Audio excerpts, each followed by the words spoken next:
मध्य प्रदेश की अशोक नगर की लड़कियां परेशान हो गई थी। सिटी कोतवाली इलाके में एक युवक स्कूली छात्राओं का पीछा करता और फिर उनके साथ वो ऐसी हरकत करता जिसके बारे में किसी ने कभी सुना भी नहीं होगा।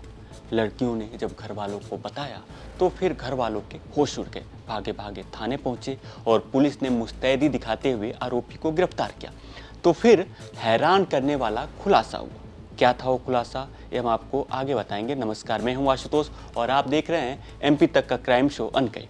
अशोकनगर के सिटी कोतवाली इलाके की लड़कियां काफ़ी परेशान थी। यहाँ एक स्कूल में पढ़ने वाली यह लड़कियां जब स्कूल से घर के लिए छुट्टी के बाद निकलती थी तो फिर उनके पीछे एक युवक चलने लगता था।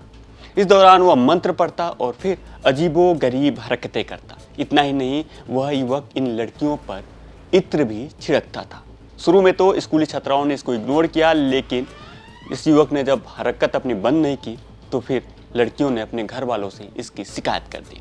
घर वालों ने जब यह सुना तो फिर उनके होश उड़ गए। सभी परिजन भागे भागे कोतवाली थाने पहुंचे और फिर इसकी शिकायत की।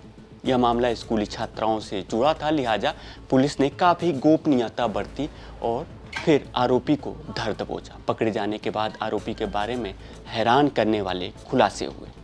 स्कूल है, वहाँ की जो बच्चियां हैं और दूसरे बच्चे हैं, उनकी एक पिकअप वाहन से वो कंटिन्यू घर आते थे। तो एक लड़के के द्वारा उनको लगातार 2-3 दिनों से फॉलो किया जा रहा था, जिसके संबंध में उनके जो परिवारजन हैं उनको थाने पर सूचना दी गई। तो थाने पर सूचना प्राप्त होने के बाद तत्काल बाद उस लड़के को पुलिस के द्वारा पकड़ा गया और थाने पर उसको लाया गया है। उसको हमने प्रतिबंधात्मक कार्रवाई करके उसको हमने जेल भी भेजा गया है। लड़का 3-4 दिन से लड़कियों को, जो लड़कियां हैं, नाबालिग बच्चियां हैं, उनको फॉलो कर रहा है। सर, इसमें कुछ मामला निकल के आया है, कुछ एक इत्र की सीसी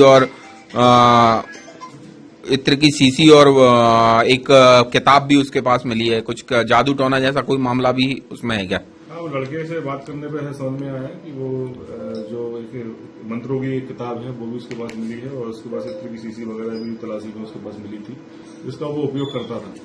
अब चूंकि वो उसके घर वालों से भी बात की तो उन्होंने थोड़ा बताया कि थोड़ा सा वो इनका उपयोग काफी समय से कर रहा था। तो क्या सर, इसको आकर्षण के लिए करने के उपयोग से ये इत्र लगाता था? हाँ, ऐसा उसका जो और भी इसके मित्र मंडली वगैरह है उनका ऐसा बताना था कि ये इसी के लिए इसका जो इत्र का उपयोग करता था। आरोपी का नाम विशाल रघुवंशी बताया जा रहा है। विशाल ने 11वीं तक की पढ़ाई की। बताया जा रहा है कि आरोपी युवक अपने गांव से जिम के लिए अशोकनगर जाता था। इस दौरान उसकी भेंट एक तांत्रिक से हुई और फिर विशाल ने तांत्रिक से कथित तौर पर अभिमंत्रित इत्र खरीदा था और फिर विशाल जादू टोना करके लड़कियों को फंसाने के लिए अजीबो गरीब क्रियाएं करने लगा। उन पर इत्र छिड़कता और फिर उन्हें आकर्षित करने की कोशिश करता। छात्राओं के परिजनों की शिकायत के बाद पुलिस की टीमों ने घेराबंदी की। इस बीच आरोपी छात्राओं की वैन के पीछे मोटरसाइकिल पर आया और उन पे इत्र छिड़कने की कोशिश करने लगा। तभी पुलिस ने आरोपी विशाल को दबोच लिया।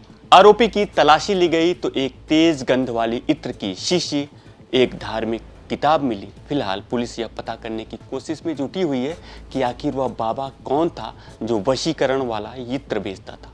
एमपी तक इस तरह के तंत्र मंत्र और वशीकरण जैसी क्रियाओं का समर्थन नहीं करता और न ही अपने दर्शकों को फर्जी बाबाओं के चंगुल में फंसने की सलाह देता है।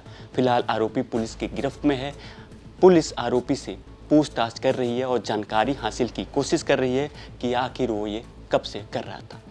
तो कैसी लगी आपको आज की अनकही, हमें कमेंट में ज़रूर बताएं। यह खबर हमें भेजी है हमारे सहयोगी राहुल कुमार जैन ने। कैमरे के पीछे हैं लावण्या और इस एपिसोड को एडिट किया है राघव पांडे ने। मध्य प्रदेश से जुड़ी तमाम बड़ी खबरें देखने के लिए देखते रहें एमपी तक।